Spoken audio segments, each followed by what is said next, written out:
Welcome to Penrose Learning, where we make understanding easy. In this video, I will show how to make Gemini work step by step. Start by choosing the right access method, confirm API keys and permissions, then test with a small request to verify responses and latency before scaling up.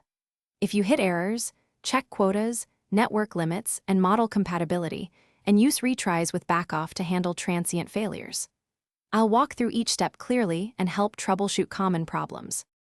First, create your account and generate an API key, then store it securely and restrict permissions to only what you need.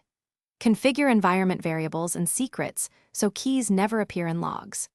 Confirm your network allows outbound connections and that any proxy or firewall rules permit API calls.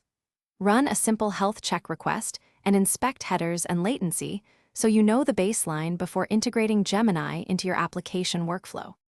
Start testing with minimal payloads and examine responses for relevance and format consistency, then increment complexity gradually. Add retries with exponential backoff and jitter to handle transient network or rate errors efficiently. Monitor usage, error rates, and latency, and set appropriate rate limits and quotas to avoid hitting caps.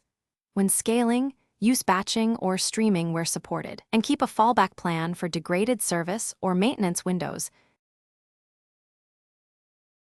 Thanks for watching. If this was helpful, leave a like and consider subscribing. See you next time.